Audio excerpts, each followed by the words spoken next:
Welcome to SS economy. TET two days సంబంధించి rapid revision part 3 చేసుకుందాం. So 9th class స్పెషల్గా ఎకనామిక్స్లో మనకు వచ్చేటువంటి కొన్ని మోడల్ క్వశ్చన్స్, ఇంపార్టెంట్ క్వశ్చన్స్ చర్చించుకుందాం.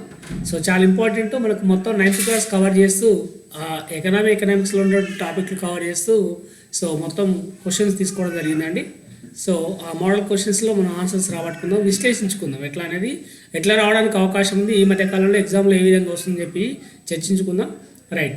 సో పూర్తి సహకారంతో Venkat sir online classes. So Venkat sir online classes ద్వారా కూడా చాలా ఆఫర్లు ఉన్నాయి, మనం తీసుకుని ముందుకు వెళ్ళాలి. టెట్ టు డిఎస్సి సంబంధించి విజయం సాధించాలంటే ఖచ్చితంగా కూడా మనకి ఎంతో ఉపయుక్తంగా, ఎంతో ఉపయోగకరంగా ఉంటుంది. అదేవిధంగా మీ ఎస్ఎస్ ఎకానమీ నుంచి కూడా అనేకమైన ప్రశ్నలు, సమాధానాలు, విశ్లేషణ అనేది మరియు కంటెంట్ కూడా విశ్లేషణ చేయడం జరుగుతుంది. Right, thank you. సో మొదటి ప్రశ్న మనం గమనించినట్టయితే, కింది వాటిలో సరికాని వాక్య గుర్తించండి అంటుండు. సో కింది వాటిలో సరికాని వాక్య గుర్తించండి అంటుండు. మరి ఇక్కడ సరికాని వాక్య అని అనుకున్నప్పుడు మనకి ఇక్కడ ఏమడుగుతున్నాడు? భారతదేశంలో వ్యవసాయం ఒక పురాతన ఆర్థిక కార్యకలాపం. నరుకు కాల్చు లేదా పోడు వ్యవసాయంను సాధారణ జీవనాధార వ్యవసాయం అంటారు. తర్వాత జనసాంద్రత అధిక గల ప్రాంతాలలో సాంద్ర జీవనాధార వ్యవసాయం చేస్తారు. తర్వాత వాణిజ్య వ్యవసాయం అనేది దేశంలో అన్ని పంటలలో ఒకే విధంగా ఉంటుంది. ఈ 4 ఆప్షన్లలో మనం గమనించినట్టయితే సో సరికాని వాక్య, తప్పు వాక్య గుర్తించండి అంటున్నాడు. కాబట్టి సో ఇక్కడ 3 వాక్యాలు కరెక్టే అవుతున్నాయండి. మనకు 4వ వాక్య అయినటువంటి వాణిజ్య వ్యవసాయం అనేది దేశంలో అన్ని పంటలలో ఒకే విధంగా ఉంటుందని చెప్పడం కరెక్ట్ కాదు, ఇది తప్పు వాక్యాన్ని ఇక్కడ మనం గుర్తుపెట్టుకోవాలి. కాబట్టి సో ఫస్ట్ క్వశ్చన్కి ఆన్సర్ ఏమవుతుందంటే ఇది అవుతుంది, ఇక్కడ మనం గుర్తుపెట్టుకోవాలి. ఎందుకంటే వాణిజ్య వ్యవసాయం అనేది కొన్ని పంటల్లో, కొన్ని రాష్ట్రాల్లో కొన్ని వాణిజ్య పంటలు, కొన్ని ఆహార పంటలుగా ఉంటాయి. జనరల్గా మనం ఉదాహరణ చెప్పుకుంటే వరి అని తీసుకున్నప్పుడు పంజాబ్లో, హర్యానాలో అది వాణిజ్య పంట, కానీ మన ఆంధ్రప్రదేశ్, తెలంగాణలో అది మనకు సో ఆహార పంటగా మనం ఇక్కడ చెప్పుకోవచ్చు. కాబట్టి అన్ని పంటలు ఒకే విధంగా ఉండదు అని ఇక్కడ గుర్తుపెట్టుకోవాలి. రైట్. సో సెకండ్ క్వశ్చన్కి వచ్చేస్తే సో సెకండ్ క్వశ్చన్, మనం ఈ పంటలకు సంబంధించి తప్పు వాక్య గుర్తించండి అంటున్నాడు. మరి ఇక్కడ ఉన్నటువంటి పంటల్లో ఏది తప్పు వాక్య? సో వరి పంట హర్యానాలో ఆహార పంట, ఇంతకుముందు చెప్పిన మనం. సో తర్వాత గోధుమ పంట పంజాబ్లో ఆహార పంట, వరి పంట తెలంగాణ, ఆంధ్రప్రదేశ్లో ఆహార పంట, వరి పంట ఒడిశాలో అంటే సో ఒడిశాలో మనకు ఆహార పంట అని చెప్పేసి ఇక్కడ 4 ఆప్షన్స్ ఇవ్వడం జరిగింది. మరి 4 ఆప్షన్లలో మనకు సో తప్పు వాక్య గుర్తించండి అంటున్నాడు, తప్పు వాక్య గుర్తించండి అంటున్నాడు. సో కంటెంట్లో మనకు చెప్పినట్టుగా, పుస్తకంలో మనకు చెప్పినట్టుగా మనకు తప్పు వాక్య ఏమవుతుందంటే వరి పంట హర్యానాలో ఆహార పంట కాదు, అది వాణిజ్య పంట, ఇంతకుముందే చెప్పాము మనం. కాబట్టి సెకండ్ క్వశ్చన్ ఆన్సర్ ఏమవుతుందంటే సో ఫస్ట్ వరి పంట హర్యానాలో ఆహార పంట అయితే ఉందో అది తప్పు వాక్యాన్ని ఇక్కడ గుర్తుపెట్టుకోవాలి. తర్వాత నెక్స్ట్ థర్డ్ చూస్తే, హరిత విప్లవంకి సంబంధించి భిన్నమైన వాక్య గుర్తించండి, భిన్నమైనటువంటి వాక్య గుర్తించండి. సో చాలా సందర్భాల్లో భిన్నమైన వాక్య అంటే 3 కరెక్ట్ ఉండొచ్చు, ఒకటి తప్పు ఉండొచ్చు, లేదా 3 తప్పు ఉండొచ్చు, ఒకటి కరెక్ట్ ఉండొచ్చు అండి. కాబట్టి భిన్నమైన వాక్య హరిత విప్లవం, గ్రీన్ రెవల్యూషన్ సంబంధించి దానికి సరైనటువంటి భిన్నమైన వాక్యాన్ని గుర్తించండి అన్నాడు. హరిత విప్లవం మొదటగా గోధుమ పంట ఉత్పత్తిలో మార్పులు తెచ్చింది. హరిత విప్లవం పంజాబ్, హర్యానా, ఉత్తరప్రదేశ్ రాష్ట్రాలలో కొన్ని చోట్ల విజయవంతమైంది. తర్వాత హరిత విప్లవం రబీ పంటల అభివృద్ధికి దోహదం చేసింది. తర్వాత హరిత విప్లవం మొదట దశలో అన్ని పంటల్లో మార్పులు తెచ్చింది అని చెప్పేసి ఇక్కడ మనకు ఇవ్వడం జరిగింది. కాబట్టి ఇక్కడ భిన్నమైన వాక్యాన్ని మనం గమనిస్తే సో ఈ 3 కూడా సరైన వాక్యాలు, 1, 2, 3 అనేది సరైన వాక్యాలు. మరి ఇక్కడ 4th వన్ అవుతుందో అది తప్పు వాక్య అని చెప్పుకోవచ్చు. ఎందుకంటే హరిత విప్లవం అనేది మొదటి దశలో కేవలము మనకు ముఖ్యంగా గోధుమ మరియు వరిలో మాత్రమే మనకు కొంత మార్పు తీసుకొచ్చిందండి, మిగతా పంటల్లో మార్పు తీసుకురాలేదు మొదటి దశలో, కానీ ఇక్కడ మనం గుర్తుపెట్టుకోవాలి. కాబట్టి భిన్నమైన వాక్యం 3వ క్వశ్చన్కి ఆన్సరు సో 4th అవుతుందని గుర్తుపెట్టుకోవాలి. తర్వాత 4th క్వశ్చన్, తప్పుడు జత గుర్తించండి. ఇచ్చినటువంటి జతల్లో ఇక్కడ మనకు తప్పుడు జత గుర్తించండి అంటున్నాడు. ఒకసారి మనం గమనించినట్టయితే తప్పుడు జత ఏముంది అని మనం గుర్తించినట్టయితే సో ఇక్కడ మనకు పంట, దానికి సంబంధించిన వివరణ ఇచ్చిండు. వరి ప్రపంచంలో ఉత్పత్తిలో 2వ స్థానం మన దేశం ఉంది, అంటే వరి ఉత్పత్తిలో మన దేశం 2వ స్థానంలో ఉంది అని చెప్పేసి ఇవ్వడం జరిగింది. వరి ఖరీఫ్ కాలంకు ఉష్ణోగ్రత 25 సెంటీగ్రేడ్ల కంటే తక్కువ ఉండాలి. సంవత్సరిక వర్షపాతం 100 సెంటీమీటర్ల కంటే ఎక్కువ ఉండాలి. గోధుమ రబీ కాలంలో మిత ఉష్ణోగ్రత, కోతకు వచ్చు సమయంలో ప్రకాశవంత వాతావరణం అవసరం. ఫోర్త్ ఆప్షన్ పంట విస్తరించినది. గోధుమ అనేది పంట విస్తరించినది గంగా సట్లెజ్ మైదానాలు, దక్కన్ పీఠభూముల్లో, నల్లరేగడి ప్రాంతాల్లో గోధుమ పంట విస్తరించిందని చెప్పేసి మనకు ఫోర్త్ ఆప్షన్ ఇవ్వడం జరిగింది. కాబట్టి మనకి ఇక్కడ వరి పంటకు సంబంధించి 2 స్టేట్మెంట్స్, గోధుమకు సంబంధించి 2 స్టేట్మెంట్ ఇచ్చిండు. మరి దానికి సంబంధించినటువంటి జత ఏదైతుందో ఏది తప్పు జత ఉందని చెప్పేసి ఇక్కడ మనకు అడగడం జరిగింది. కాబట్టి ఫోర్త్ క్వశ్చన్ మనం చూసినట్టయితే జనరల్గా సెకండ్ అనేది తప్పుగా మనకు నమోదు కావడం జరిగింది. ఇక్కడ మనకు తప్పుడు జతగా చెప్పుకోవచ్చు. ఎందుకంటే వరి అనేది మనం గమనించినప్పుడు ఖరీఫ్ కాలంకు ఉష్ణోగ్రత 25 సెంటీగ్రేడ్స్ కంటే ఎక్కువ ఉండాలండి, ఎక్కువ ఉండాలి. ఇక్కడ ఇలాంటి చిన్న అంశాలతో మనం పొరపాటును గుర్తించాలి. ఇలాంటి క్వశ్చన్సే మనకు బేస్ చేసి ఎగ్జామ్లో అడుగుతూ ఉంటాడు. 20 సెంటీగ్రేడ్ కంటే తక్కువ కాదు, ఎక్కువ ఉండాలి. కాబట్టి ఉష్ణోగ్రత అనేది 20 సెంటీగ్రేడ్ కంటే ఎక్కువ ఉండాలి. మిగతాది 100 సెంటీమీటర్లు ఎక్కువ ఉండాలని చెప్పేసి సరైనటువంటి వివరణే. కానీ ఇక్కడ ఈ అంశాన్ని మనం గుర్తుపెట్టుకోవాల్సిన అవసరం ఉంటుంది. కాబట్టి ఫోర్త్ వన్ ఏమవుతుందంటే మనకు సెకండ్ ఆప్షన్ మనకు కరెక్ట్ ఆన్సర్ అవుతుందని గుర్తుపెట్టుకోవాలి. ఇది తప్పుడు జత. తర్వాత 5th క్వశ్చన్ చూడండి. 5th క్వశ్చన్కి సంబంధించి ఏమంటుండు, వ్యవసాయ రంగంలో 3వ దశలో ప్రభావంకి సంబంధించి సరైన వాక్య. అంటే మనకు వ్యవసాయ రంగాన్ని జనరల్గా మనకు 3 దశలుగా విభజించినాం, 3 దశల్లో చెప్పుకోవడం జరిగింది. మరి 3వ దశకు వచ్చే వరకు మరి ఎలాంటి ప్రభావం అనేది మన భారత వ్యవసాయ రంగం పైన ఉంది అని ఇక్కడ మనకు క్వశ్చన్ యొక్క క్లారిటీ అర్థం చేసుకోవాలి. ఈ దశలో ఎక్కువ ఎగుమతులు దిగుమతులు మార్పు చెందాయి. తర్వాత ఆహార ధాన్యాల ఎగుమతిలో భారత ప్రభుత్వం రక్షణ ధోరణిలో ఉంది. ఆహార ధాన్యాల ఎగుమతిలో భారత ప్రభుత్వం రక్షణ ధోరణిలో ఉంది. విదేశీ వ్యాపారంలో అనేక పంటలు క్రయ విక్రయాలు అంతర్జాతీయంగా జరుగుతున్నాయి. తర్వాత పైవన్నీ సరైన వాక్యాలే. కాబట్టి ఇక్కడ మనం గమనిస్తే ఇవన్నీ కూడా సరైన వాక్యాలేనండి. కాబట్టి 5వ క్వశ్చన్కి ఆన్సర్ ఏమవుతుందంటే మనకు 4th ఆప్షన్ అవుతుంది. పైవన్నీ సరైనవి. అంటే ఎగుమతులు దిగుమతులు ఎక్కువ జరుగుతున్నాయి. ఆహార ధాన్యాల ఉత్పత్తి ఎగుమతిలో భారత ప్రభుత్వం రక్షణ ధోరణి అనేది కనబరుస్తుంది. విదేశీ వ్యాపారంలో అనేక పంటలు క్రయ విక్రయాలు అనేది అంతర్జాతీయంగా జరుగుతున్నాయి. అంటే ఇతర పంటలు గమనిస్తే మాత్రం అమ్మకాలు కొనుగోలు అనేది ఎగుమతులు దిగుమతులు జరుగుతున్నాయి ఇక్కడ మనం చెప్పుకోవచ్చు. రైట్, ఇది 5th క్వశ్చన్కు ఆన్సర్. నెక్స్ట్ మనం గమనిస్తే 6th క్వశ్చన్. 6th క్వశ్చన్లో మనకి ఏమంటుండు, భిన్నమైనది గుర్తించండి అంటున్నాడు. కింది వాటిలో భిన్నమైన వాక్య గుర్తించండి. అరబికా కాఫీ మొక్కను మన దేశంలోకి యెమెన్ నుండి తీసుకువచ్చారు అనేది ఒక స్టేట్మెంటు. సెకండ్ స్టేట్మెంటు ప్రపంచంలో నూనె గింజలు మన దేశంలో అత్యధికంగా పండిస్తున్నారు అనేది మనకు సెకండ్ స్టేట్మెంటు. పండ్లు కూరగాయల ఉత్పత్తిలో భారతదేశం ప్రపంచంలో 2వ స్థానంలో ఉంది అనేది ఇంకొక స్టేట్మెంటు. తర్వాత ప్రపంచ కాఫీ ఉత్పత్తుల్లో 4% భారతదేశంలోనే పండుతుంది అనేది మనకు ఇంకొక స్టేట్మెంట్ అండి. ఇక్కడ మనం గమనించినట్టయితే ఇక్కడ భిన్నమైన వాక్య అంటే ఇది సరైన వాక్యనే, ఇది సరైన వాక్యనే, ఇది సరైనటువంటి వాక్యనే. మరి పండ్లు కూరగాయల ఉత్పత్తిలో భారతదేశం అనేది 1వ స్థానంలో ఉంది, 2వ స్థానంలో లేదు. కాబట్టి ఇక్కడ మనకు భిన్నమైన వాక్యం ఏంటంటే మనకి ఇక్కడ 6th క్వశ్చన్కు 3rd ఆన్సర్ అవుతుందని గుర్తుపెట్టుకోవాలి. రైట్, నెక్స్ట్ క్వశ్చన్ చూడండి. 7th question. కింది వాటిలో తప్పు వాక్య గుర్తించండి. తప్పు వాక్య రాంగ్ స్టేట్మెంట్ వేసి అడుగుతుండు. రాంగ్ స్టేట్మెంట్ మనం గమనించినట్టయితే 7th వన్కి సంబంధించి వ్యవసాయ తర్వాత అత్యధిక ఉపాధి కల్పిస్తున్న రంగం వస్త్ర రంగం. వ్యవసాయం తర్వాత అత్యధిక ఉపాధి కల్పిస్తున్నటువంటి రంగం వస్త్ర రంగం అని చెప్పేసి ఇక్కడ ఇచ్చిండు. తర్వాత నెక్స్ట్ మనం గమనిస్తే మొదటి నూలు మిల్లు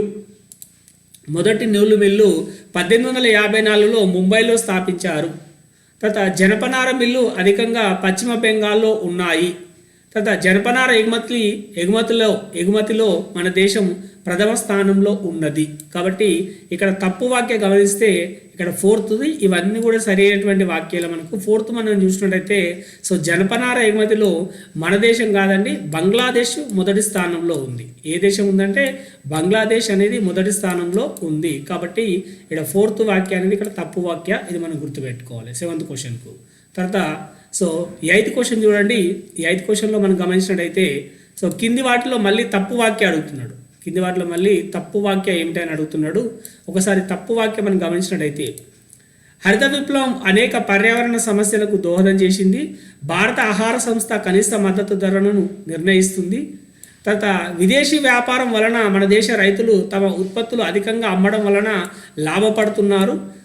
మన దేశంలో గడిచిన 7 దశాబ్ద కాలంలో ఆహార ధాన్యాల ఉత్పత్తి 51 మిలియన్ టన్నుల నుండి 242 మిలియన్ టన్నులకు పెరిగింది. మరి ఇక్కడ మళ్ళీ ఆప్షన్స్ ఇచ్చిండు. A 12, B 23, C 134, D అనేది మనకు 3-4గా ఇవ్వడం జరిగింది. మరి 8th క్వశ్చన్కి మనం గమనించినట్టయితే ఇక్కడ తప్పు వాక్య అన్నాడు. ఆ తప్పు వాక్యాన్ని మనం గమనిస్తే బి అవుతుందండి. ఎందుకంటే భారత ఆహార సంస్థ కనీస మద్దతు ధరను నిర్ణయిస్తుందనేది తప్పనండి. కనీస మద్దతు ధరను ఎంఎస్పిని నిర్ణయించేది కేంద్ర ప్రభుత్వము. ఎవరు? సెంట్రల్ గవర్నమెంట్ నిర్ణయిస్తుంది ఎంఎస్పిని.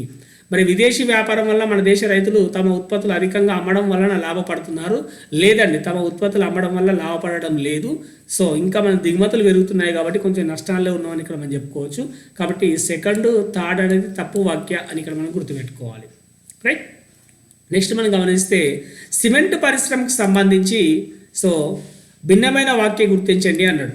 సో సిమెంట్ పరిశ్రమకు సంబంధించి ఈ పరిశ్రమకి సిలికా, అల్యూమినియం, సున్నపురాయి, జిప్సం వంటివి అవసరం. అంటే ఆ సిమెంట్ తయారు చేయడానికి ఇవి ముడి సరుకులుగా అవసరం అని చెప్పేసి స్టేట్మెంట్ ఇచ్చిండు. మొదటి సిమెంట్ కర్మాగారం 1904 సంవత్సరంలో చెన్నైలో ఏర్పాటు చేశారు. దేశంలో దాదాపు 128 పెద్ద, 332 చిన్న సిమెంట్ కర్మాగారాలు కలవు. కంటెంట్ బుక్లో ఉన్నటువంటి సమాచారం ఆధారంగా చూస్తే మనకు దేశంలో 128 పెద్ద, 332 చిన్న సిమెంట్ కర్మాగారాలు కలవు. 1989లో ఈ రంగంలో ధర నియంత్రణలు తీసుకువచ్చారు అని చెప్పేసి ఇచ్చిండు. ఈ 4 స్టేట్మెంట్లు మనం చూస్తే మనకు ఈ 3 స్టేట్మెంట్లు సరి అయినవే. మరి 4వ స్టేట్మెంట్ అవుతుందో ఇది తప్పు, భిన్నమైనటువంటి వాక్య. ఎందుకంటే సో 1989లో ఈ రంగంలో ధర నియంత్రణలు చెరిపివేశారు, తొలగించారండి. వాస్తవానికి ఇక్కడ ఏంటంటే తొలగించడం జరిగింది కాబట్టి తీసుకొచ్చారనేది తప్పు. కాబట్టి ఇక్కడ మనం గమనిస్తే సో 9th క్వశ్చన్కు కరెక్ట్ 4th అవుతుందని ఇక్కడ మనం గుర్తుపెట్టుకోవాలి. 9th క్వశ్చన్కు 4th అవుతుందని గుర్తుపెట్టుకోవాలి. రైట్. సో 10th క్వశ్చన్ చూడండి ఒకసారి. 10th క్వశ్చన్లో మనం గమనించినట్టయితే ఇక్కడ కూడా మనకు తప్పు అంశము, నూతన పారిశ్రామిక విధానం, తప్పు అంశము, అంశాలు గుర్తించండి. అంటే నూతన పారిశ్రామిక విధానానికి సంబంధించి తప్పు అంశం కావచ్చు, తప్పు అంశాలు కావచ్చు గుర్తించండి అని చెప్పేసి ఇక్కడ మనకి ఇవ్వడం జరుగుతుంది. మరి ఈ విధానం వలన ప్రైవేట్ రంగంకు ఉత్పత్తులు కేటాయించారు. పారిశ్రామిక కార్యకలాపాలు ప్రోత్సహించడానికి ఈ విధానంలో ప్రభుత్వ నియమాలు సరళీకృతం చేశారు. ఈ విధానం అమల్లో వచ్చాక ప్రభుత్వ రంగ నూతన సంస్థలు నెలకొల్పారు. ఈ విధానం అమలు తర్వాత దేశంలో ఉపాధిని పెంచింది అని చెప్పేసి ఇక్కడ ఇవ్వడం జరిగింది. అంటే నూతన పారిశ్రామిక విధానం మన దేశంలో ఉపాధిని పెంచింది అని చెప్పేసి ఇక్కడ మనకి ఇవ్వడం జరిగింది. అయితే ఇక్కడ మనం గమనించినట్టయితే నూతన పారిశ్రామిక విధానంలో మనకు తప్పు అంశం కావచ్చు, అంశాలు కావచ్చు, అది సి అవుతుంది. ఎందుకంటే ఈ విధానం అమల్లోకి వచ్చాక ప్రభుత్వ రంగ నూతన సంస్థలు ఏర్పాటు చేయలేదండి. ఉన్న సంస్థలనే 1991 పారిశ్రామిక తీర్మానం తర్వాత నష్టపోయిన సంస్థలను ప్రైవేట్ రంగానికి అమ్మివేశారు. కాబట్టి నూతన సంస్థలు నెలకొల్పడం అనేది జరగలేదు అనేది ఒక స్టేట్మెంట్, తప్పు అంశం. తర్వాత ఈ నూతన పారిశ్రామిక విధానం అమలు తర్వాత దేశంలో ఉపాధి పెరగలేదంటే వాస్తవానికి ఉపాధి తగ్గింది అని చెప్పేసి మనకు నివేదికలు చెప్తున్నాయి. కాబట్టి 3rd, 4th అనేది ఇక్కడ మనకు తప్పు అంశాలు కాబట్టి సి కరెక్ట్ ఆన్సర్ అవుతుంది. 10th సి కరెక్ట్ ఆన్సర్ అవుతుందని ఇక్కడ మనం గుర్తుపెట్టుకోవాలి. రైట్. సో 11th క్వశ్చన్ చూడండి. సేవారంగ పరిధిలో సరైన వాక్య గుర్తించండి అంటున్నాడు. సేవారంగ పరిధిలోకి సరైనటువంటి వాక్య గుర్తించండి అని చెప్పేసి ఇక్కడ మనకు అడగడం జరుగుతుంది. మరి ఏమిటి సేవారంగంలో మనం గమనించినట్టయితే ఏంటి సరైన వాక్యాన్ని మనం గమనిస్తే చూడండి ఒకసారి. పాఠశాలలు, కళాశాలలు, ఉపాధ్యాయులు, అధ్యాపకులు ఈ రంగంలో భాగం కాదు. ఇక్కడ సరైన వాక్య అన్నాడు, మనం గుర్తుపెట్టుకోవాలి. సో మార్కెట్లో ఉండే టోకు చిల్లర వర్తకులు ఈ రంగంలో భాగం కాదు. మరియు గ్రామీణ నగర పంచాయతీ మున్సిపాలిటీ సిబ్బంది ఈ రంగంలో భాగము. మరి త్రివిధ దళాలకు చెందిన అన్ని వర్గాల ఉద్యోగులు ఈ రంగంలో భాగం కాదు. కాబట్టి ఇక్కడ మనం గమనిస్తే సరైన వాక్యం ఏమవుతుందంటే సో జనరల్గా 1, 2 ఇది 3 వాడాలండి. సో కొంచెం ప్రింట్ తప్పు ఉంది. 1, 2, 3 కాబట్టి ఇక్కడ కరెక్ట్ మనం గమనించినట్టయితే 3 అనేది ఏమవుతుందో 11th వన్లో మనకు 3 అనేది మనకి ఏమవుతుందంటే సరైన వాక్య. ఎందుకంటే మనకు వీళ్ళందరూ కూడా భాగం కాదు అన్నారు. వీళ్ళు భాగమే, తర్వాత ఫోర్త్ వన్ కూడా భాగమే. ద్విధ దళాలకు చెందినటువంటి వర్గాల ఉద్యోగులు కూడా సేవా రంగంలో భాగంగానే మనం పరిగణించడం జరుగుతుంది. కాబట్టి ఇక్కడ సరైన వాక్యం, ఇవి సరికాని వాక్యాలు కాబట్టి ఇది సరైనటువంటి వాక్యాన్ని ఇక్కడ మనం గుర్తుపెట్టుకోవాలి 11th క్వశ్చన్కి. తర్వాత సో 12th క్వశ్చన్ మనం గమనిస్తున్నట్టయితే ఏమంటుంటూ 12th క్వశ్చన్లో బ్యాంకులకు సంబంధించి ఏదైతే భిన్నమైన వాక్యం గుర్తించండి అంటున్నాడు. బ్యాంకులకు సంబంధించి భిన్నమైన వాక్యం గుర్తించండి అంటుండు. డిమాండ్ చేసినప్పుడు ఖాతా నుండి డబ్బు వాపస్ తీసుకోవచ్చు. బ్యాంకులపై నమ్మకం కోసం మార్గదర్శకాలు రిజర్వ్ బ్యాంక్ ఆఫ్ ఇండియా రూపొందిస్తుంది. బ్యాంకుల డిపాజిట్ల జమలో కొంత నగదు బ్యాంకులు తమ వద్ద ఉంచుకుంటాయి. ఈ నగదు నిల్వ 15% అనేది బ్యాంకులు స్వంత నిర్ణయం ప్రకారము సో అమలు చేస్తాయని చెప్పేసి ఇక్కడ ఇచ్చిండు. కాబట్టి మనం ఇక్కడ గమనిస్తే డిమాండ్ చేసినప్పుడు ఖాతా నుండి డబ్బు వాపసు తీసుకోవచ్చు. వాటిని మనం డిమాండ్ డిపాజిట్లుగా చెప్పుకున్నాం, కరెక్టే. బ్యాంకులపై నమ్మకం కోసం మార్గదర్శకాలను ఎవరు రూపొందిస్తారంటే రిజర్వ్ బ్యాంక్ ఆఫ్ ఇండియా అనేది మార్గదర్శకాలు రూపొందిస్తుంది. సో కాబట్టి సో అక్కడ ఉన్నటువంటి నియమ నిబంధనలు కావచ్చు, మార్గదర్శకాలు కావచ్చు, మొత్తం కూడా రూపొందించేది ఆర్బీఐ అని చెప్పుకోవచ్చు. ఇది కరెక్టే. బ్యాంకుల డిపాజిట్లో జమలో కొంత నగదు నిల్వలు తమ వద్ద ఉంచుకుంటాయి. ఆ నగదు నిల్వ అనేది 15% అని ఇక్కడ మనం చెప్పుకోవచ్చు. మరి ఈ 15% అనేది వారి స్వంత నిర్ణయం ప్రకారం అమలు చేస్తారనేది తప్పు వాక్య, భిన్నమైనటువంటి వాక్య, ఇది తప్పు వాక్య. ఎందుకంటే ఈ నిర్ణయం కూడా ఎవరు తీసుకోవడం జరుగుతుందంటే మనకు RBI reserve bank of India అనేది ఆ గైడ్లైన్స్ ఇస్తుందని ఇక్కడ మనం గుర్తుపెట్టుకోవాలి. ఆ గైడ్లైన్స్ ప్రకారంగానే వాళ్ళు ఫాలో అవుతారు. 15% వాళ్ళ దగ్గర సో నగదును తమ దగ్గర ఉంచుకోవడానికి అవకాశం ఉంటుంది. కాబట్టి సో 12th క్వశ్చన్కు మనకు ఏమవుతుందంటే 4th వన్ అవుతుందని మనం చెప్పుకోవచ్చు. రైట్. సో తప్పు వాక్య అంటే భిన్నమైన వాక్య, ఇది తప్పు వాక్యాన్ని మనం చెప్పుకోవచ్చు. నెక్స్ట్ చూస్తే కొంచెం డిఫికల్ట్గా ఇది కనబడుతుంది మనకు. సో అదేమిటంటే ఒకసారి చూసినట్టయితే పూచీకత్తు అమలులో ఉండేవి అంటే పూచీకత్తుగా తీసుకునేవి ఏమిటి అని చెప్పేసి అన్నాడు. అంటే పూచీకత్తుగా ఏమి మనం తీసుకోవడం జరుగుతుంది, సో సెక్యూరిటీగా మనం ఏం తీసుకోవడం జరుగుతుంది అంటే లోన్ ఇచ్చినప్పుడు, లోన్ మంజూరు చేసినప్పుడు జనరల్గా ఏం పూచీకత్తుగా తీసుకుంటారు, సెక్యూరిటీగా ఏం తీసుకుంటారంటే సో భూమికి సంబంధించిన రిజిస్ట్రేషన్లు, బ్యాంకులో డిపాజిట్లు, పశు సంపద, వాహనాలు అని 4 ఆప్షన్స్ ఇచ్చిండు. మళ్ళీ మనకు 13 క్వశ్చన్కు మనకి ఏం చేసిందంటే సో జనరల్గా 13 క్వశ్చన్కు మళ్ళీ మనకు సో A1 మాత్రమే, so B13, so C123, D1234 అని ఇవ్వడం జరిగింది. కాబట్టి మనం ఇక్కడ గమనిస్తే మరి ఏమిటి అంటే పూచీకత్తుగా రుణం ఇచ్చినప్పుడు పూచీకత్తుగా ఇవన్నీ తీసుకోవడం జరుగుతుందండి. జనరల్గా మనకు ఇది గుర్తుపెట్టుకోవాలి, ఇది చాలా ఇంపార్టెంట్ మనకి ఇక్కడ. సో పశు సంపద కాదనుకుంటాం, వాహనాలు కాదనుకుంటాం, కానీ ఇవన్నీ కూడా తీసుకోవడానికి రుణం ఇవ్వడానికి కొంతమేర మనకు వాహనాలపైన కూడా రుణాలు ఇస్తారు. కాబట్టి ఇవన్నీ కూడా మొదలగునని చెప్పడం జరుగుతుంది. కాబట్టి సో ఇవన్నీ కూడా ఇస్తారు. కాబట్టి కరెక్ట్ ఆన్సర్ ఏమవుతుందంటే D1234 అవుతుంది, పూచీకత్తు కానీ ఇక్కడ మనం గుర్తుపెట్టుకోవాలి. రైట్. ఇది సో మనకు 13th క్వశ్చన్. తర్వాత 14th క్వశ్చన్ మనం చూస్తే తప్పు జతను గుర్తించండి అన్నాడు. తప్పు జతను గుర్తించండి. మరి ఇక్కడ తప్పు జత ఏముంది? సో వస్త్ర పరిశ్రమ ప్రత్యక్షంగా 3.5 కోట్ల ఉపాధి ఇస్తుంది అని చెప్పేసి ఇక్కడ ఇచ్చిండు. తర్వాత మొదటి నూలు మిల్లు 1854లో స్థాపించారు. భారతదేశ పంచదార ఉత్పత్తి ప్రపంచంలో మొదటి స్థానం. తర్వాత మొదటి సిమెంట్ కర్మాగారం 1904లో చెన్నైలో స్థాపన జరిగింది. మనం ఇవన్నీ కూడా ఇదివరకు తెలుసుకున్నామండి. ఇక్కడ మనం గమనించినట్టయితే తప్పు జత ఏమవుతుందంటే థర్డ్ అవుతుంది. ఏమవుతుంది? థర్డ్ అవుతుంది. ఎందుకంటే పంచదార ఉత్పత్తి అనేది మనకి 2వ స్థానంలో ఉంది. జనరల్గా ఏ స్థానంలో ఉందంటే 2వ స్థానంలో ఉంది. ఇది తప్పు జతగా ఇక్కడ మనం చెప్పుకోవచ్చు. రైట్. సో నెక్స్ట్ మనం గమనించినట్టయితే సో 15th క్వశ్చన్. కింది వాక్యాలు గమనించండి. మరి ఈ వాక్యాల ద్వారా సో సరికాని వాక్యాలు గుర్తించండి అంటాను. సరికాని వాక్యాలు గుర్తించండి. రైట్. ఒక నిర్ణీత కాలంకి వచ్చే ఆదాయం, చేయబోయే వ్యయం లిఖితపూర్వకంగా తెలిపేది బడ్జెట్. రైట్. సో ధరల మార్పు స్థిర వేతనం పొందువారి జీవన ప్రమాణంపై ప్రభావం చూపదు. తర్వాత నిత్యావసర వస్తువుల ధరలు పెరిగిన విధంగా పనిచేసే వారందరి సులభంగా వాటికి పరిహారం పొందుతారు. ఒక కాల వ్యవధి నుండి మరొక కాల వ్యవధికి వస్తు సముదాయం ధరల్లో మార్పు శాతం ధరల సూచిక తెలియజేస్తుంది. మళ్ళీ ఇక్కడ ఏమిచ్చిండు 1 2 2 3 2 ఓన్లీ 1 2 3 4 అని ఇవ్వడం జరిగింది. మనకు 15th క్వశ్చన్. సో ఆన్సర్ మనం గమనించినట్టయితే మనం ఇక్కడ గమనిస్తే సో ఇది ఒక నిర్ణీత కాలంకి వచ్చే ఆదాయం, చేయబోయే వ్యయం లిఖితపూర్వకంగా తెలిపేది మనకు బడ్జెట్ అని చెప్పుకోవచ్చు. కాబట్టి ఇక్కడ మనకి ఏమన్నాడు, సరికాని వాక్య అన్నాడు, తప్పు వాక్య అని చెప్పింది ఇక్కడ మనకు. లేదా ఒక కాల వ్యవధి నుండి మరొక కాల వ్యవధిలో వస్తు సముదాయ ధరల్లో వచ్చేటువంటి మార్పు శాతమే మనం ధరల సూచిక తెలియజేస్తుంది. ఇది కూడా సరైనటువంటి వాక్యమే.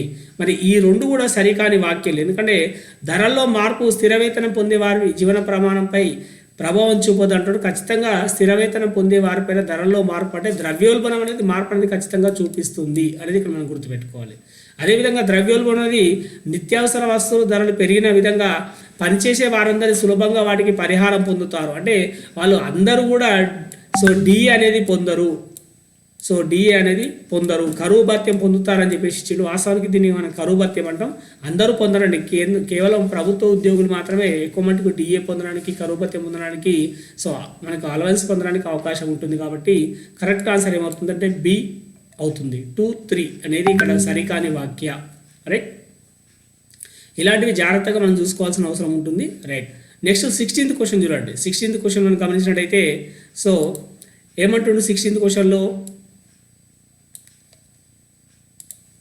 కింది వాటిలో ఒక వస్తు ఉత్పత్తి దశ అంటే ఒకవేళ ముడిసరుకు దిగుమతి చేసుకుంటే నుండి వినియోగ దశ వరకు విధించే వివిధ పన్ను రకాలు గుర్తించండి. అంటే ఏదైనా ఒక వస్తువు అనేది తయారైనప్పుడు అంటే అది దిగుమతి చేసుకొని దాన్ని ఉత్పత్తి చేసుకొని దాన్ని మార్కెట్లోకి అమ్మడం ద్వారా మనకు ఇక్కడ దిగుమతి, ఉత్పత్తి, అమ్మడం ద్వారా చివరికి వినియోగదారుని చేరే వరకు ఈ దశల్లో ఎలాంటి పన్నులు విధిస్తారు ఆ వస్తువు పైన అని చెప్పేసి ఇక్కడ మనకు అడగడం జరుగుతుంది. ఎక్సైజ్ సుంకము, అమ్మక పన్ను, దిగుమతి పన్ను, సంపద పన్ను. మళ్ళీ ఇక్కడ 16th ఏమి ఇచ్చినాడు, A 1 2 ఇచ్చిండు, ఎక్సైజ్ సుంకం, అమ్మక పన్ను. B 2 3 ఇచ్చిండు, అమ్మక పన్ను, దిగుమతి పన్ను. C 1 2 3 ఇచ్చిండు, ఎక్సైజ్ సుంకము, అమ్మక పన్ను, దిగుమతి పన్ను. తర్వాత D 1 2 3 4 సంపద పన్ను కూడా కలపడం జరిగింది. కాబట్టి అంటే ఒకవేళ జిఎస్టీ లేనప్పుడు అలాంటి సందర్భంలో ఎలాంటి పన్ను విధించడానికి అవకాశం ఉందని మనం చర్చించుకోవడం జరుగుతుంది. కాబట్టి 16th క్వశ్చన్కి ఆన్సర్ ఏమవుతుందంటే మనకు 16th క్వశ్చన్కి ఆన్సర్ జనరల్గా సి అవుతుందని గుర్తుపెట్టుకోవాలండి. ఎందుకోసం అంటే మనం దిగుమతి చేసుకున్నప్పుడు విధించేది దిగుమతి పన్ను, ఉత్పత్తి అయినప్పుడు విధించేది ఎక్సైజ్ సుంకము, మరి అమ్మినప్పుడు విధించేది అమ్మక పన్ను. జనరల్గా దీన్ని వ్యాట్ అని కూడా మనం చెప్పుకోవచ్చు, దీన్ని మనం చెప్పుకోవచ్చు. ఇప్పుడు అది జిఎస్టీగా మారిపోయింది ఇవన్నీ కూడా. కాబట్టి ఈ 3 పన్నులు మనకు విధించడం జరుగుతుంది. అంటే దిగుమతి చేసుకొని ఉత్పత్తి చేసి చివరికి వినియోగదారునికి అందే వరకు, వినియోగ దశ వరకు మనకు ఈ 3 పన్నులు ఉంటాయి. సంపద పన్ను కాదండి. సంపద పన్ను అనేది వారి యొక్క సంపద పైన, వారి యొక్క ఆదాయాలపైన విధించేది కాబట్టి సంపద పన్ను కాదు అని ఇక్కడ మనం గుర్తుపెట్టుకోవాలి. కాబట్టి 16th క్వశ్చన్ ఆన్సర్ సి అని ఇక్కడ మనం గుర్తుపెట్టుకోవాలి. Right, next 17th question. 17th question కూడా కొంచెం డిఫికల్ట్. మనం ఇక్కడ గమనించినట్టయితే 17th క్వశ్చన్ మనం గమనించినట్టయితే ఒకసారి కింది వాటిని జతపరచుము. బ్యాంకులో నగదు నిల్వ, రాజు అండ్ మనీ ట్రీ, రుణ ఒప్పందము, ప్రాథమిక పొదుపు ఖాతా, నో ఫ్రీల్స్ అకౌంట్, రుణం మొత్తము, వడ్డీ, రుణ వాయిదాలను సి ఇచ్చిండు. ఆర్థిక అక్షరాస్యత D 15 ఇచ్చిండు. కాబట్టి ఇక్కడ మనం గమనిస్తే మ్యాచ్ ద ఫాలోయింగ్ జతపరచంలో మనకు బ్యాంకుల నగదు నిల్వ అనేది 15% ఉంటుంది. జనరల్గా బ్యాంకుల నగదు నిల్వ తమ దగ్గర ఎంత నిల్వ చేసుకోవడానికి అవకాశం ఉందంటే 15%. రుణ ఒప్పందం అంటే రుణ ఒప్పందాలు ఏముంటాయంటే రుణం మొత్తం ఎంత తీసుకోవాలి, వడ్డీ ఎంత, రుణ వాయిదాలు ఏంటివి, ఇలాంటివన్నీ కూడా మనకు ఇక్కడ కనబడుతూ ఉంటుంది. తర్వాత ఆర్థిక అక్షరాస్యత RBI ఏం చేస్తుందంటే ఈ మధ్యకాలంలో రాజు అండ్ మనీ ట్రీ అనే ఇద్దరు పేర్లతోని మనకు ఆర్థిక అక్షరాస్యత రిజర్వ్ బ్యాంక్ ఆఫ్ ఇండియా అనేది కల్పిస్తుంది. మనం గమనిస్తే 1D, మరి 1D, తర్వాత 2C అండ్ 4A. మరి నో ఫ్రీల్స్ అకౌంట్ అనేది ప్రాథమిక ఖాతా, ప్రాథమిక పొదుపు ఖాతాను మనకి ఇంకో పేరుతో పిలుస్తారంటే నో ఫ్రీల్స్ అకౌంట్గా మనం పిలవడం జరుగుతుంది. కాబట్టి ఇక్కడ మనకు కరెక్ట్ ఆన్సర్ ఏమవుతుందంటే 17th దానికి సంబంధించి 17th సంబంధించి D అవుతుంది. ఇక్కడ ఇది మ్యాచ్ ద ఫాలోయింగ్లో కరెక్ట్ మనకు మ్యాచ్ చేసిరని ఇక్కడ మనం చెప్పుకోవచ్చు. రైట్, నెక్స్ట్ 18th మనం గమనిస్తే ఆదాయ పన్నుకు సంబంధించి తప్పు వాక్య గుర్తించండి అంటుండు. మరి ఆదాయ పన్నుకు సంబంధించి తప్పు వాక్యం ఏముంది చెప్పండి అంటున్నాడు ఇక్కడ. ఒకసారి మనం గమనించినట్టయితే ప్రజల ఆదాయ పన్ను పరిధి ప్రతి సంవత్సరం ప్రభుత్వం నిర్దేశిస్తుంది. తర్వాత మనం చూస్తే 1997 సంవత్సరంలో 1997 సంవత్సరంలో 114 లక్షల మంది ఆదాయ పన్ను పరిధిలో ఉన్నారు. ఇది కంటెంట్ బుక్లో ఇచ్చినటువంటి స్టేట్మెంట్ అండి. ఆదాయాన్ని పైకి కనిపించకుండా కొంత దాచిపెడతారు, దీన్ని మనం నల్లధనం అంటారు. తర్వాత ప్రస్తుతం వ్యవసాయ ఆదాయం మొత్తం ఆదాయ పన్నులో నుండి మినహాయించబడలేదు అని చెప్పేసి ఇక్కడ మనకు 4 స్టేట్మెంట్లు ఇచ్చిండు. మనం గమనించినట్లయితే సో ఇవన్నీ కూడా 3 కూడా మనకు కరెక్ట్ స్టేట్మెంట్లే. మరి ఇక్కడ తప్పు వాక్య అన్నాడు కాబట్టి ప్రస్తుతం మనకు మినహాయించబడలేదు అంటున్నారు, కానీ ప్రస్తుతం వ్యవసాయ ఆదాయం అనేది ఆదాయ పన్ను నుంచి మినహాయించడం జరిగింది. ఈ అధికారం ఎవరికి ఉందంటే గుర్తుపెట్టుకోవాలి, రాష్ట్రాలకు ఉంది. వ్యవసాయ ఆదాయంపై పన్ను విధించాలనేది ఎవరికి ఉంటుందంటే రాష్ట్రాలకు ఉంటుంది. కాబట్టి రాష్ట్ర ప్రభుత్వాలన్నీ కూడా వ్యవసాయ ఆదాయంపై సో ఎలాంటి పన్ను విధించట్లేదు. కాబట్టి ఇక్కడ మనకు తప్పు వాక్యం ఏమవుతుందంటే 4th అవుతుందని ఇక్కడ మనం గుర్తుపెట్టుకోవాలి. మినహాయించబడలేదు అన్నాడు, మినహాయించబడింది అని ఇక్కడ మనం గుర్తుపెట్టుకోవాలి. రైట్. నెక్స్ట్ 19th మనం చూసినట్టయితే సరికాని వాక్య గుర్తించండి. మళ్ళీ సో సరికాని వాక్య గుర్తించండి అంటుంటే ఇక్కడ మనకు ఒకసారి మనం గమనించినట్టయితే మరి సరికాని వాక్యం ఏముంది? ద్రవ్యోల్బణ కాలంలో రోజు కూలీవారు, చిన్న వేతన ఉద్యోగులు, కార్మికులు చాలా ప్రభావం చెందుతారు. ఎస్హెచ్జీలకు బృందం పేరు మీద బ్యాంకులు రుణాలు ఇస్తాయి. అనేక రుణ వనరులలో ప్రధానంగా వడ్డీ వ్యాపారులు ఎక్కువ శాతం ఉన్నారు.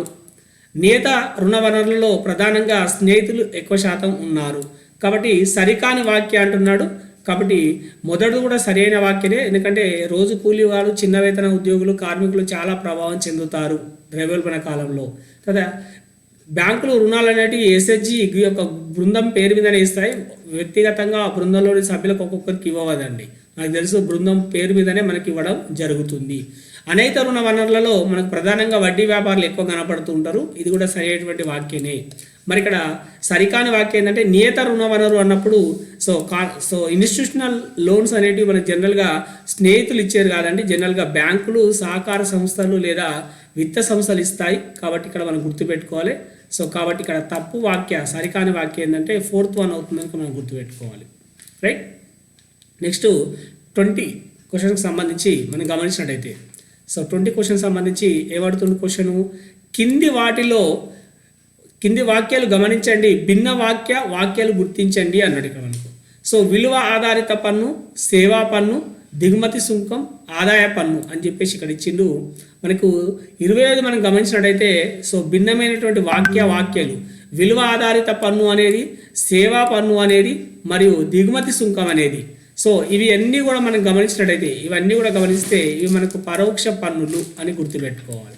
మరి ఇవి పరోక్ష పన్నులు అయితే మరి ఇక్కడ ఆదాయ పన్ను మనకి ఏమవుతుందంటే సో ఆదాయ పన్ను మనకు జనరల్గా ప్రత్యక్ష పన్ను అవుతుంది. ఆదాయ పన్ను మనకి ఏమవుతుంది, ప్రత్యక్ష పన్ను అవుతుంది. కాబట్టి సో ఇక్కడ భిన్నమైనటువంటి వాక్యాలు అన్నప్పుడు D1 మనకు కరెక్ట్ ఆన్సర్ అవుతుంది. ఇది భిన్నమైనటువంటి పన్ను అని ఇక్కడ మనం గుర్తుపెట్టుకోవాలి. అది చూస్తేనే మనకు అర్థమవుతుంది. రైట్. సో నెక్స్ట్ 21 క్వశ్చన్ చూడండి జాగ్రత్తగా. కింది వాక్యాలు గమనించండి. సో ప్రతిపాదన ఏమిచ్చిండు? బ్యాంకులు రోజులో జమ అయిన నగదులో 15% మాత్రమే తమ దగ్గర నిల్వ చేసుకుంటాయి. వివరణ ఏమంటుండు, బ్యాంకులు అధిక నిధులు ఉన్న డిపాజిటర్లకు ద్రవ్య అవసరం ఉన్న రుణ గ్రహీతలకు మధ్య వారధిగా ఉంటాయి. పై వాక్యాలలో సరైన వాక్య గుర్తించండి అని చెప్పేసి ఇవ్వడం జరిగింది. మరి ఇక్కడ ఏమంటుండు, ఏ సరైన వాక్య, బి సరికాని వాక్య. 1 ఏబి 2 సరైన వాక్యాలు మరియు ఏకి బి సరైన వివరణ. తర్వాత ఏ సరైన వాక్య, బి సరైన వాక్య కానీ ఏకి బి సరైన వివరణ కాదు అని చెప్పేసి ఇవ్వడం జరిగింది. తర్వాత ఏ మరియు బి 2 తప్పు వాక్యాలు అని చెప్పేసి ఇచ్చిండు. కాబట్టి 21 క్వశ్చన్కి మనం గమనించినట్టయితే సో ఇక్కడ మనకు సో థర్డ్ ఏదైతుందో అది సరైనటువంటి అంశంగా మనం చెప్పుకోవచ్చు. ఏ మరియు బి అనేటివి 2 సరైన వాక్యాలే, కానీ ఏకు బి అనేది సో సరైన వివరణ కాదు అని ఇక్కడ మనం గుర్తుపెట్టుకోవాలి. సో ఆల్మోస్ట్ ఈ మనకు 21 క్వశ్చన్స్ మీకు 9th క్లాస్ నుంచి సో ర్యాపిడ్ రివిజన్లో భాగంగా చెప్పుకోవడం జరిగిందండి. సో మనకు ఆ విధంగా మీకు ఈ ర్యాపిడ్ రివిజన్లో 9th క్లాస్లో సో ఆల్మోస్ట్ ఎకనామిక్స్ సంబంధించినటువంటి అనేకమైన ప్రశ్నలు ఇవ్వడం జరిగింది. Thank you one and all. Subscribe చేయండి, షేర్ చేయండి, లైక్ చేయండి. సో ఏదైనా డౌట్ ఉంటే కామెంట్ చేయండి. Thank you one and all.